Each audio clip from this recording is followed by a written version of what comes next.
로마서 6장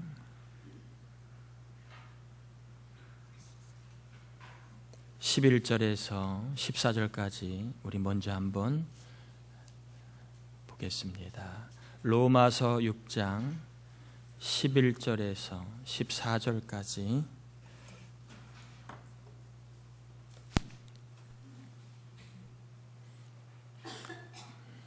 로마서 6장 11절에서 14절까지 우리 같이 한 목소리로 합독하겠습니다.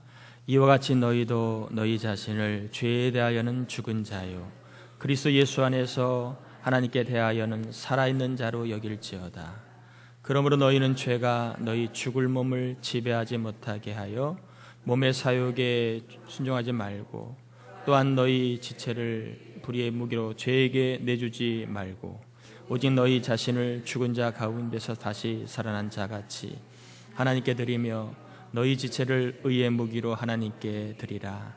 죄가 너희를 주장하지 못하리니 이는 너희가 법 아래 있지 아니하고 은혜 아래 있음이라. 아멘. 아멘. 옆 사람하고 인사 한번 나눌까요? 추운데 잘 지내셨나요? 한 번만 더 할까요? 잘 오셨습니다.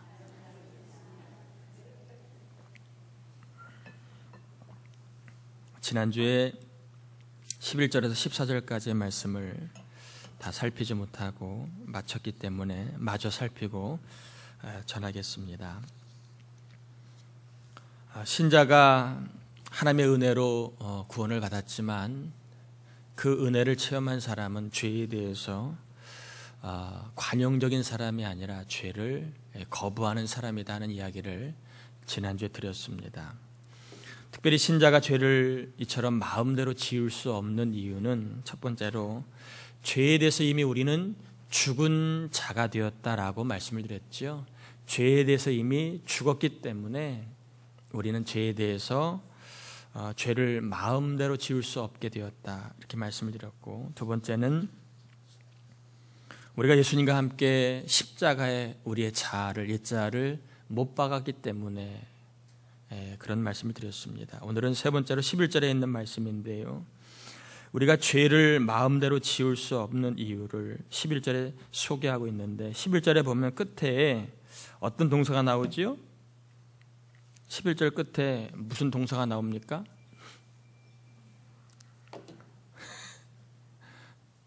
죄송합니다. 무슨 동사가, 어떤 동사가 나와요? 여길 찌어다 하는 동사가 나옵니다. 그래서 이 여긴다는 말은 원래는 상업적인 용어입니다. 장사할 때 장사하는 사람이 쓰는 용어가 여길지어다라고 하는 단어인데, 여긴다는 단어입니다. 예를 들면 장부에 수입이 10만 원이 들어왔다. 그러면 장부에 10만 원을 기입하면 누가 봐도 오늘 수입은 10만 원이다. 사실대로 받아들입니다. 이걸 여긴다라고 표현합니다. 그러니까 여긴다는 말은 사실로 누구나 다 받아들이는 것을 여긴다라고 말할 수 있습니다. 무엇을 사실로 받아들여야 된다 얘기합니까? 신자는 이미 죄에 대해서는 우리가 죽은 자다라고 사실로 받아들여야 된다는 것입니다. 그리고 예수님의 은혜 아래에서 우리는 하나님에 대해서 하나님의 사람으로 다시 살아난 자로 받아들여야 한다. 사실이기 때문에 우리는 죄에 대해서 죽은 자이기 때문에 죄를 이길 수 있다라고 이야기한 것입니다. 저나 여러분이 고백을 하건 고백을 하지 않건 예수를 믿는 자는 이제 사실적인 그러한 사람이 되었습니다. 죄에 대해서는 이제 죽은 자가 되었고, 그리고 예수 안에는 산 자가 되었다라고 사도 바울이 이야기하고 있기 때문에 우리 모두는 이제 죽은 자의 삶이 아니라 예수 안에 산 자로 이제 죄를 이기며 살아야 된다, 이렇게 이야기하고 있는 것입니다. 그러면서 13절에 하나님 안에 산 자는 어떠한 삶을 살아가는가 13절에 소개하기를, 너희는 무슨 무기로 들이지 말라고요? 불의의 무기로 들지 말고 이제는 뭘 드리라고 하지요? 어떤 무기로? 의의 무기로. 여기서 무기라는 말은 도구를 이야기합니다. 도구. 그러니까 예수 안에 사는 사람은 죄의 통로가 아니라 의의 통로로 살아갈 수밖에 없다라고 하는 이야기를 하고 있는 것입니다. 아마 이러한 이야기들은 이제 향후에 계속 이제 로마서에 반복적으로 나와 있는 얘기이기 때문에 나중에 좀 살펴보도록 하겠습니다. 다시 한번 강조하면 신자가 죄를 이길 수 있는 방법은 이미 죄에 대해서 우리는 죽었다라고 사실적으로 누구나 다 인정을 하게 되었다는 것입니다. 그리고 하나님에 대해서 살아난 존재가 되었기 때문에 그런 사람이 죄에 대해서 또다시 죄를 짓는다는 것은 사실과는 다르다는 것입니다. 그래서는 안 된다는 것입니다. 오늘은 이제 15절부터 23절까지 이야기인데 한번 같이 차례차례 15절부터 23절까지를 한 절씩 좀 교독해 볼까요? 15절입니다. 그런즉 어찌하리요? 우리가 법 아래 있지 아니하고 교독합니다. 은혜 아래 있으니 죄를 지으리요? 그럴 수 없느니라.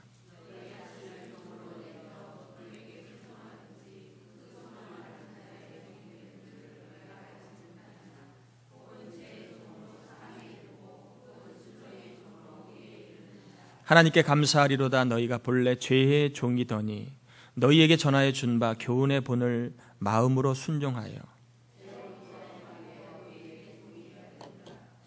너희 육신이 연약함으로 내가 사람의 예대로 말하노니 전에 너희가 너희 지체를 부정과 불법에 내주어 불법에 이른 것 같이 이제는 너희 지체를 의에게 종으로 내주어 거룩함에 이르라.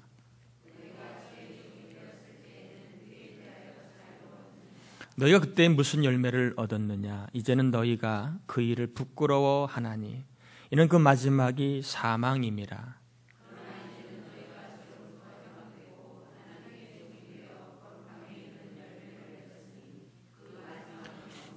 같이요. 죄의 삭은 사망이요 하나님의 은사는 그리스도 예수 안에 있는 영생이니라. 아멘. 계속해서 바울이 염두하고 있는 사람들이 있습니다. 누구냐 하면 이신칭의를 오해하는 사람들을 염두하고 바울이 편지를 쓰고 있습니다. 오늘날에도 마찬가지지요. 이런 것입니다. 우리가 은혜로 구원을 받았다면 그 은혜가 영원히 효과가 있다면 우리가 어떠한 삶을 살아도 괜찮지 않겠는가, 이렇게 좀 생각하는 사람이 있습니다. 하나님의 은혜는 놀라운 은혜이기 때문에 우리가 어떠한 행위를 해도 그 은혜는 우리의 행위로 영향을 받지 않는다. 우리가 믿음으로 의롭다함을 받았으니까 어떤 행위도 영향을 못 미치니까 우리가 어떻게 살아도 그 은혜는 괜찮다, 이렇게 생각하는 사람이 있습니다. 더 나아가서 믿음으로 은혜를 받았으니까 우리가 죄를 지어도 괜찮다라고 생각하는 사람이 있었습니다. 이 문제에 대해서 바울이 이제 할애를 해서 설명을 하고 있습니다. 은혜로 우리가 행위가 전혀 반영이 안 된 하나님의 은혜로 구원을 받았으니까 우리 어떤 행위도 구원에 영향을 못 미치니까 마음대로 살아도 된다, 죄를 지어도 괜찮다라고 생각하는 사람들에게 바울이 지금 설명을 하고 있는 것입니다. 그래서 오늘 본문에 나와 있는 핵심은 죄에서 해방이 되었지만 그게 끝이 아니라 우리는 하나님의 종이 되었다는 것입니다. 그러니까 죄에서 자유로웠다는 사실도 우리가 받아들여야 되지만 또 한 가지는 하나님의 종이 되었다라고 하는 이 사실도 받아들여야지 죄에서 종이 되었으니까 마음대로 살아도 된다라고 반쪽짜리만 붙잡으면 안 된다는 것을 이야기하고 있습니다. 예를 들면 이런 거지요. 여러분, 장염으로 병원에 입원을 했습니다. 그래서 치료를 잘 받고 퇴원하는데 의사 선생님이 당분간은 조심하십시오. 짜고 매운 거 좀 드시지 마시고 아직 장이 다 낫지 않았으니까 조심하십시오라고 대부분 말을 해줍니다. 그런데 퇴원한 것이고 자기 몸이 다 건강한 줄 알고 막 먹고 짜게 먹고 맵게 먹으면 어떤 일이 벌어질까요? 또다시 장이 탈이 날 것입니다. 똑같은 이치예요. 구원을 받았으니까 이제는 내 마음대로 막 살아도 된다라고 주장하는 것은 마치 병원에서 장염으로 고생하다 퇴원한 환자가 나는 다 낫다, 막 먹어도 된다라고 생각하는 것 똑같은 이치라는 것입니다. 어리석은 이야기지요. 우리 사람에게는요, 자유가 주어졌습니다. 예수 안에. 근데 이 자유는 무제한의 자유는 아닙니다. 무슨 말이냐 하면, 이 자유를 왜 무제한의 자유가 아니라고 얘기했느냐 하면, 자유는 뭐가 자유지요? 할 수 있는 게 자유입니다. 예를 들면 북한과 남한은 자유가 있느냐 없느냐에 따라서 자유주의 국가가 되고, 북한은 자유가 없기 때문에 공산국가라고 얘기합니다.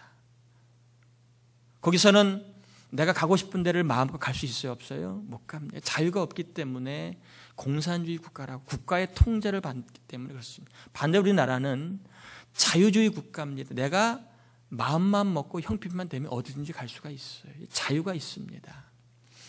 우리가 대부분은 생각할 때 자유는 내 마음대로 할 수 있는 것을 자유라고 얘기합니다. 맞습니다. 근데 또 하나의 자유는 뭔지 아십니까? 해서는 안 될 것을 안 할 수 있는 능력이 자유입니다. 예를 들면 저에게 막 모든 자유가 있습니다. 침을 아무 때나 뱉을 수 있는 자유가 있어요. 아니, 침이 좀 그런가요? 볼일을 아무 데나 볼 수 있는 자유가 있습니다. 그렇다고 해서 여러분 집 앞에 제가 볼일을 보면 그게 자유예요? 그건 올바른 자유가 아니. 내가 할 수 있지만 이것은 해서는 안 될 일입니다. 그래서 그것을 할 수 있는 능력이 있는 사람 우리는 자유라고 얘기하죠. 근데 어린아이는 어떻습니까? 아무 집에나 가서나 볼일 보잖아요. 왜?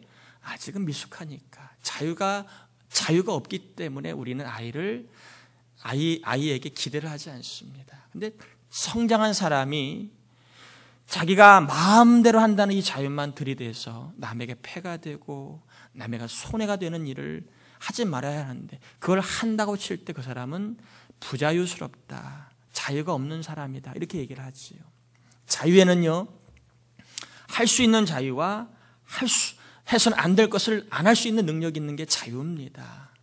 여러분, 그 자유를 너무 남용하지 마십시오. 내 마음대로 할 수 있으니까 자유야. 그것은 반쪽입니다.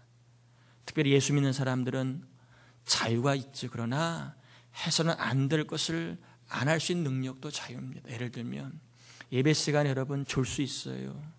떠들 수 있습니다. 자유지요. 그런데 그걸 하면 돼요, 안 돼요? 왜 안 되지요? 여러분이 예배 시간에 떠들고 졸면 예배에 방해가 되고 다른 사람한테 손해가 됩니다. 그렇기 때문에 졸지 않을 수 있는 자가 자유한 것입니다. 조는 사람은 자유가 없는 거예요. 없는 거예요. 자유가 아닙니다. 그 사람은 부자유스러운 사람입니다. 왜? 하지 말아야 할 것을 할 수 있는 능력이 없기 때문에 그래요. 예를 들면 성도가 해서는 안 될 음식, 먹지 말아야 될 게 있습니다. 그런데 하지요?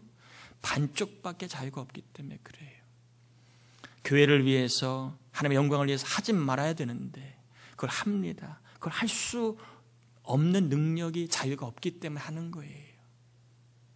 말로는 자유라고 얘기하지만 해서는 안 될 것을 해서는 안 될 것을 하지 않는 능력이 없기 때문에 계속 끌려다니는 것입니다.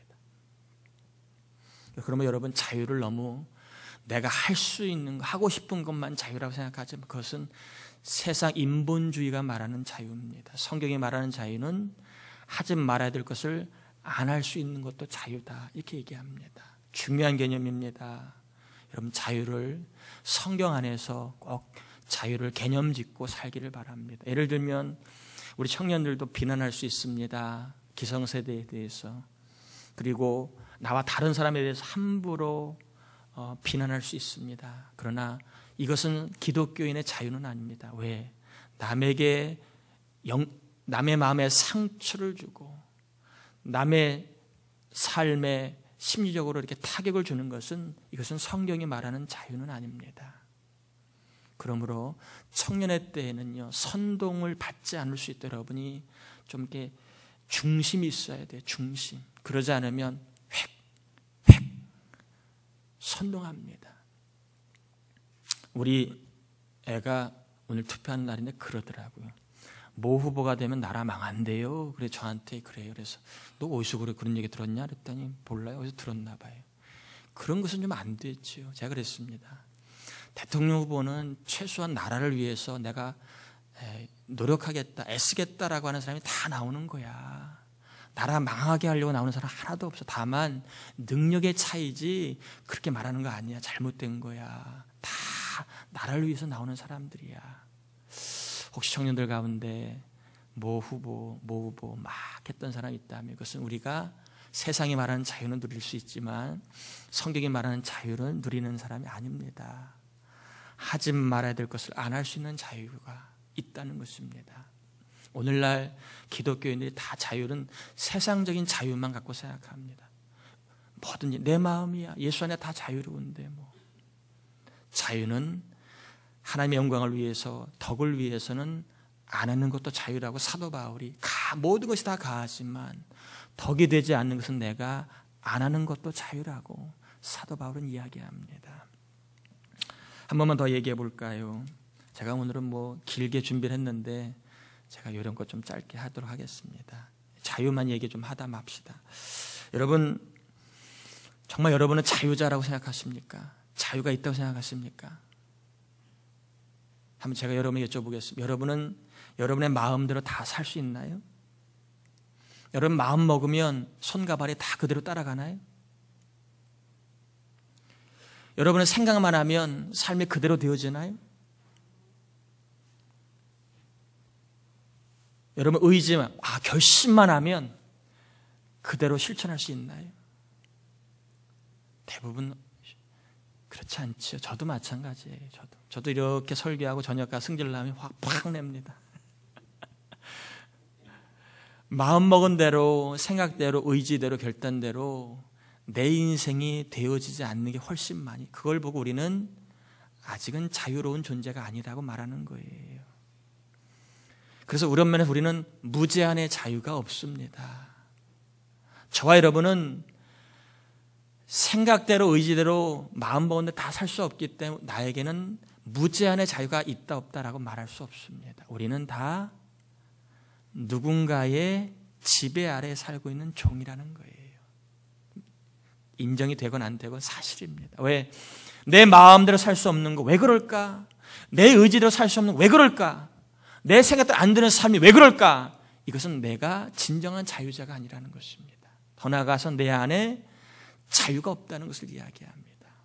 사도 바울은 이러한 실존을 가지고 이야기하기를 우리가 왜 그런 삶을 살지 못하느냐? 우리를 통제하는 참된 주인이 있다는 거예요. 왜 사람이 자기 마음대로, 자기 생각대로, 자기 의지로 못 사느냐? 우리의 삶을 통제하는 진정한 주인이 두 주인이 있다고 얘기합니다.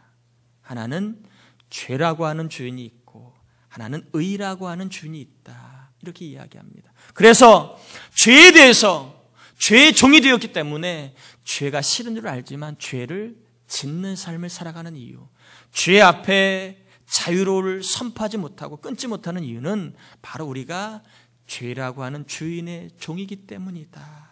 이렇게 이야기합니다. 사람은요, 이런 면에서 진정한 자유자라고 말할 수 없습니다. 진정한 자유라면 내 생각대로 살아야 되고 내가 말한 대로 살아야 되고 내가 결심한 대로 살아야 그게 자유입니다. 근데 그게 안 되는 이유는 내가 진정한 주인이 아니라는 것을 반증하는 것입니다. 그러므로 여러분, 부부지간이나 관계 속에 사람이 왜 저럴 수 있어? 그렇게 생각하면 아무리 생각해도 답이 안 나올 때 주인이 둘이라고 생각하면 답이 나오는 거예요. 저 사람이 저렇게 행동하는 것은 죄가 주인이거나 하나님이 주인이거나 한데 대부분 이해 안 되는 짓을 하는 사람들은 누가? 죄가 주인이기 때문에 그 사람은 죄의 종으로 끌려 살고 있는 것뿐입니다. 그래서 사람 붙잡고 예수 믿는 사람은 상대하지 않아. 왜? 그건 사람의 문제가 아니라 그 사람을 지배하는 주인의 문제이기 때문에 그렇습니다. 여러분, 그래서 교회를 다니고 영적인 눈이 열려지면 사람 붙잡고 싸우지 않아요. 왜? 그 사람이 저 모양일까? 왜 사람이 저렇게 행동할까? 그 사람의 문제가 아니에요. 물론 관성에 따라 사람의 습관의 문제이기도 하지만 정말 중요한 것은 주인의 싸움입니다. 주인의 싸움. 그 사람의 주인이 누구냐, 참 주인이 누구냐에 따라서 그 사람은 끌려가는 것뿐입니다.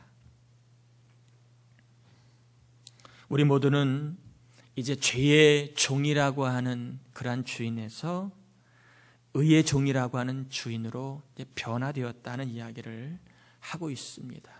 그래서 의의 종이 되었기 때문에 신자는 죄에 끌려다닌다, 안 끌려다닌다? 안 끌려다니고 의에 끌려다닌다 얘기하는 것입니다. 참다운 신자는 죄에 대해서는 좀 둔감해지고 의에 대해서는 이제 더 활성화가 되는 것입니다. 어거스틴의 표현으로 얘기하면 거듭난 신자는 악에 대해서는 최소화되고 선에 대해서는 최대화되는 그러한 변화가 일어난다, 이렇게 이야기합니다. 그전에는 악과 악에 대해서는 최대화되고 선에 대해서는 최소화되었는데 거듭난 사람은 악에 대해서는 최소화, 악에 끌려다니지 않고 선에 대해서, 의에 대해서는 최선을 다해 산다는 것입니다. 그러므로 우리는 신자는요, 더 이상 죄의 종노릇하거나 죄에 끌려다니는 인생이 아니라 주인이 의가 되었고 하나님이 되었기 때문에 하나님의 종으로 살아야 된다는 것입니다. 바울이요, 이 표현을 이야기하면 15절 16절에 예로 들고 있는 단어가 나와 있습니다. 15절에 보면 여러분 16절 볼까요? 16절에 보면 3번 반복되는 단어가 나와 있는데요, 3번씩 두 단어가 반복이 되는데 뭔가 한번 보실까요? 16절에 순종과 또 뭐지요? 종과 순종입니다. 이 단어가 뭐냐 하면 당시에 노예 제도를 근거로 해서 사도 바울이 지금 이제 종이라는 개념을 설명하고 있는 거예요. 당시의 종은 여러 클래스가 있습니다.